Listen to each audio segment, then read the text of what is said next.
Example आया हुआ है कंपोजिट फंक्शन, ठीक है। So let me change this size.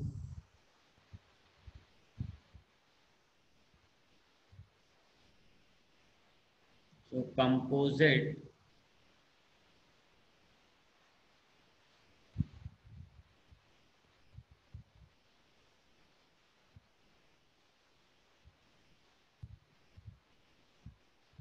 so it is an example of composite function. So let us see।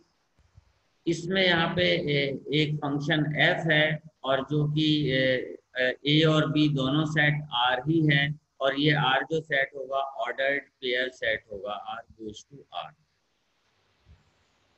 ठीक है। जब आप फंक्शन को लेंगे तो ये फंक्शन जो होगा it will be A ordered set. r एक नॉर्मल सेट होगा, दूसरा r जो है ये भी एक नॉर्मल सेट होगा, बट f जो है ऑर्डर्ड पेयर सेट होगा, ठीक है। तो we must understand this thing.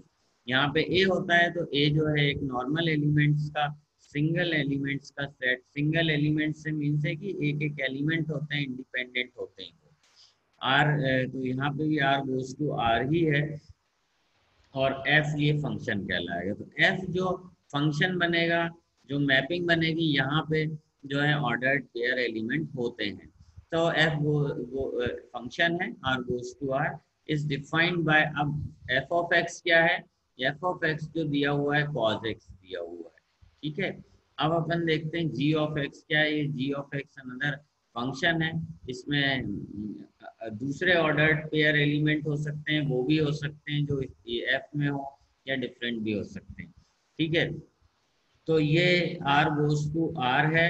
ये भी इसका जी के जो ordered pair element, suppose x और वाई है, कोई एलिमेंट है ऑर्डर्ड पेयर, तो क्या होने वाला है, एक्स एलिमेंट इस वाले आर से लिया जाएगा और वाई एलिमेंट जो है इस वाले आर से लिया जाएगा। तो ये ऑर्डर्ड पेयर एलिमेंट जी में आ जाएगा। Still students are joining to accept। तो ये जो है g एक फंक्शन हो गया, f एक फंक्शन हो गया, g की वैल्यू जो है एक्स क्यू दी हुई है, g ऑफ x जो है दैट इज एक्स क्यू। अब क्या होता है, जो कंपोजिट फंक्शन है बेटा उसको इस तरह से लिखते हैं, g और o, स्मॉल o है जी ओ एफ, और ये x इस तरह से लिखते हैं इसको। तो जैसे आप f ऑफ x लिखते थे ना, तो अब यहाँ पे f नहीं है, it is a composite function, तो जी ओ एफ लिखते हैं इसको, और फिर x आ जाता है। तो जैसे आप f ऑफ x, इसको आप कुछ बहुत बड़ी चीज नहीं समझे, तो ये डिफिकल्ट होगा समझने में। ये ऐसे समझ लें कि जैसे आप f ऑफ x लिखते हैं, ये एक सिंगल फंक्शन होता है, ठीक है, और ये एक कंपोजिट फंक्शन है। तो जो x आपको यहाँ दिख रहा है, ये तो बिल्कुल एज इट इज ही दिख रहा है। मी सेलेक्ट सम रेक्टेंगल, तो ये जो आपको दिख रहा है x, तो ये तो आपको सेम दिख रहा है यहाँ पे, जो ये x है यही x है। बस ये एक सिंगल फंक्शन था, ये एक कंपोजिट फंक्शन है। तो rather than writing f, you are writing G O F. तो ये कंपोजिट फंक्शन है, इसकी आप एनालॉजी f से कर सकते हैं, और जो ये x ब्रैकेट में, इसकी एनालॉजी आप x से कर सकते हैं। तो ये जो है कंपोजिट फंक्शन कहलाता है।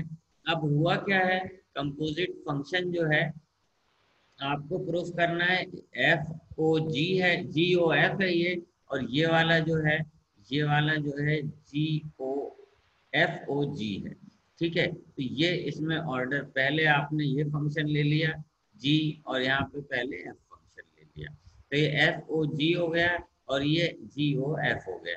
अब आपको ये बताना है कि दोनों जो है ये सेम चीज नहीं होती, दोनों डिफरेंट चीज होती हैं। तो इसको बताने के लिए आपने क्या किया, आपने जो शुरुआत करी है इसको बताने के लिए, वो यहाँ से करिए। आपने क्या लिख दिया, ये वाली चीज ले ली पहले जो दी हुई है ये, तो ये जी ओ एफ आपने ले लिया, जी ओ एफ ऑफ एक्स ले लिया, ठीक है, कंपोजिट फंक्शन ऑफ एक्स ले लिया।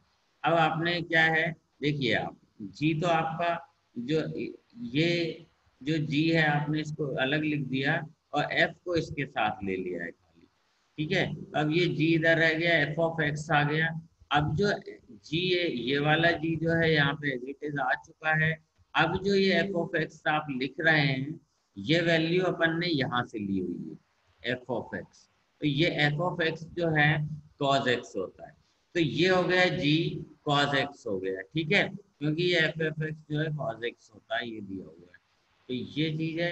अब ये क्या हो गया, जी ऑफ एक्स क्या होता है, जी ऑफ एक्स यदि आप नोटिस करें तो जी ऑफ एक्स एक्स क्यूब होता है, तो ये कॉज एक्स का क्यूब आ जाएगा। कॉस एक्स का यदि आप क्यूब करते हैं तो ये कॉस क्यूब एक्स की, कॉस क्यूब एक्स ही इसको एक्चुअली लिखा जाता है। और ऐसे अपन इसको लिखना ऐसे चाहिए था कॉस एक्स की power 3 whole power 3, but usually और always we write cos cube X, cos square X, cos cube X, cos X, इस तरह से लिखते हैं। तो ये सब आप पढ़ते आए हैं ट्रिग्नोमेट्री में, तो कोई इशू नहीं है। अब आपने क्या किया, लेफ्ट हैंड साइड लेके चले थे और एक आंसर लेके आ चुके हैं, जो कि आंसर ये हैगा, ठीक है।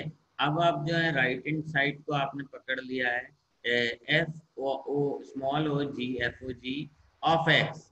अब ये क्या करने वाले हैं, आप जी को इस एक्स के साथ लिख देंगे और इसको खाली छोड़ देंगे एफ को। तो आपने क्या किया, जी को एक्स के साथ लिख दिया। अब ये जो है जी ऑफ एक्स हो गया, ठीक है, जी ऑफ एक्स हो गया।